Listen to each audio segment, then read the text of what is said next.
Bonjour à tous, je suis Peyobam et je vous souhaite la bienvenue dans ma Gear Room.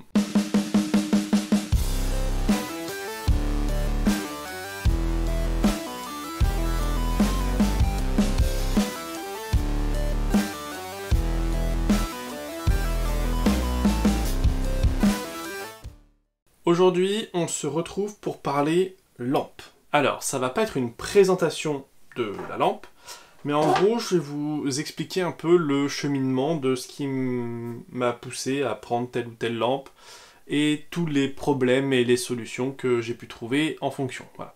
Ce sera un peu l'histoire de ma vie avec cette lampe. Donc je vous propose de commencer. Alors, à la base, je voulais une lampe pour aller sur mes répliques, sachant que j'avais utilisé, comme tout le monde, des repros de Surefire, etc. Là, les M600 Scout pas cher AliExpress. J'étais assez déçu de la puissance et de la qualité des lampes en général. Les boutons déportés qui ont des faux contacts, les machins, les trucs. Bref, j'en avais marre. Et comme dirait tonton Jim, j'ai pas les moyens d'acheter du cheap. Donc je me suis renseigné un petit peu de ce qu'il pouvait y avoir comme matos intéressant. Et l'une des marques qui revenait souvent comme très bon rapport qualité-prix, c'était Streamlight. Donc j'ai regardé, j'avais déjà une Streamlight TLR1S pour mes PA, et donc je me suis dit, bah ce serait cool d'en acheter une pour les fusils d'assaut.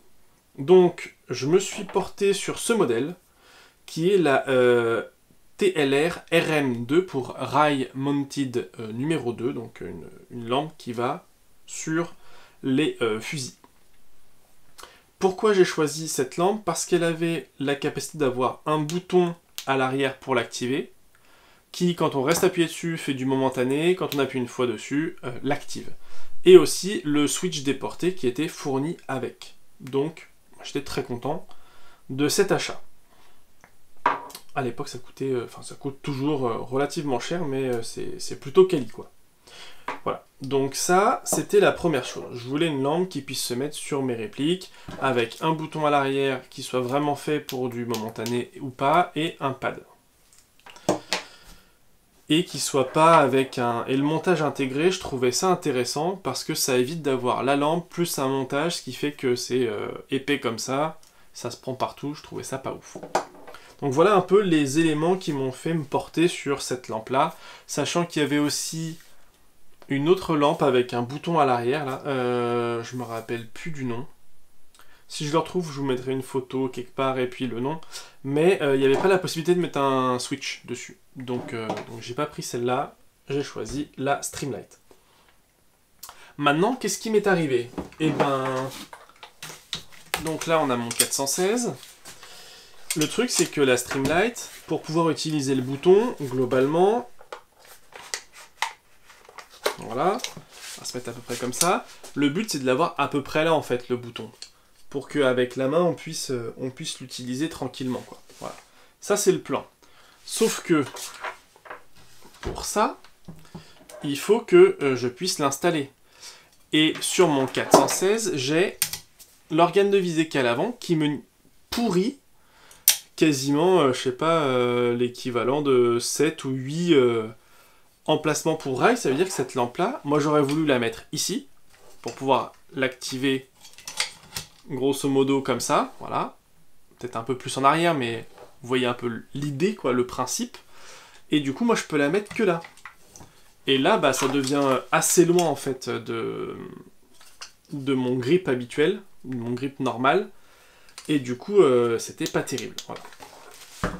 Donc, bah, la possibilité, c'était de la prendre, de la mettre sur un côté, voilà, donc bien devant pour éviter l'effet d'ombre qu'il peut y avoir ici, et prendre le switch et le mettre au-dessus, voilà, ça c'était quelque chose que je faisais aussi, je mettais le switch au-dessus, ce qui me permettait d'avoir un petit peu d'être plus ambidextre, on va dire, mais du coup la lampe m'emmerdait un peu, voilà.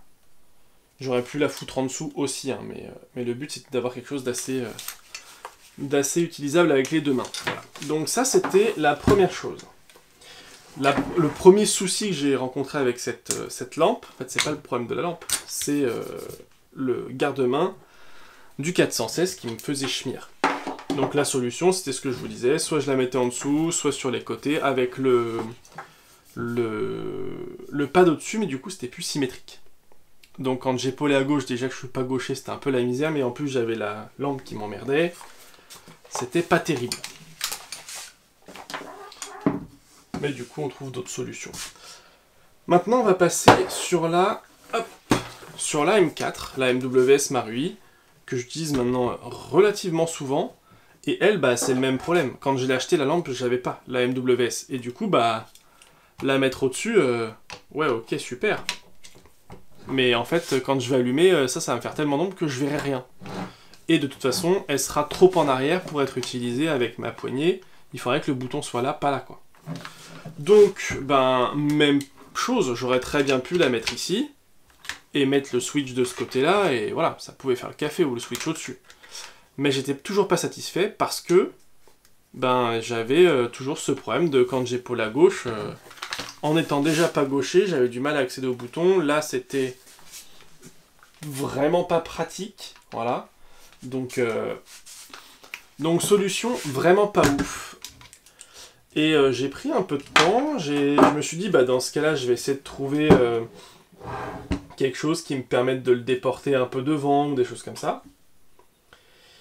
Et au final, j'avais un pote, de mémoire, c'est Julien, je crois. Je crois que c'est Julien, mais je suis pas sûr. Qui m'avait filé ça et que j'avais foutu dans un carton. C'est un rail 45 degrés. Et du coup, ce que j'ai fait, je me suis dit, bah go, je mets le rail 45 degrés ici, hop, je vais mettre la lampe de ce côté-là et je serai pas mal. Alors, ce sera toujours pas ambidextre, mais ça va m'apporter des possibilités que je n'avais pas avant. Le rail est monté, je mets la lampe le plus devant possible, clac. Alors, ces lampes-là, il y a ici une petite vis, et si vous regardez, en fait, c'est fait exprès pour être utilisé avec une pièce de monnaie. Parce que sur le terrain, les gens ont plus facile de trouver une petite pièce de monnaie qu'un tournevis. Voilà. Donc bah, c'est fait pour être utilisé avec une pièce de monnaie. Donc je vais la serrer un petit peu, clac.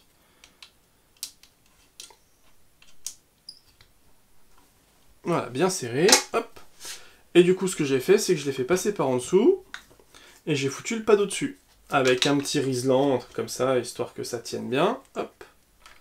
Voilà, tac. On met un petit colson là, pour pas que ça bouge. Et du coup, maintenant, qu'est-ce qui se passe? C'est que, bah, je peux facilement activer ma lampe. En plus, mon pouce ou ma main ne rentre pas du tout dans le champ de vision de mon dot. Donc c'est vraiment nickel. Ça reste très ergonomique. J'ai vraiment pas de soucis là-dessus. Et si je change d'épaule, du coup maintenant j'ai le pad. Et du coup j'ai aucun souci. Je suis vraiment bien. Le pad est même un peu plus ergonomique de ce côté-là, ce qui fait qu'en étant pas gaucher, je retrouve une ergonomie un peu plus simple. Donc non, vraiment, cette solution-là, si jamais vous avez ce genre de problème, c'est une bonne solution, et l'alternative, elle est vraiment pas chère plutôt que de changer de lampe, quoi. Hop, et en plus, cette configuration-là marcherait aussi. Pardon. Elle marcherait aussi sur le 416, parce que je pourrais mettre le petit rail ici, et du coup avoir la lampe là aussi. Cette fois-ci, elle serait pas, le rail serait pas posé ici, mais là. Et du coup, je pourrais avoir ma lampe à l'avant et l'utiliser classiquement de la même manière. Donc en fait, j'avais deux problèmes différents. Un avec le front sight, donc le triangle à l'avant, qui faisait une grosse ombre, qui m'empêchait d'utiliser ma lampe sur le dessus. Et là, c'était le flip-up.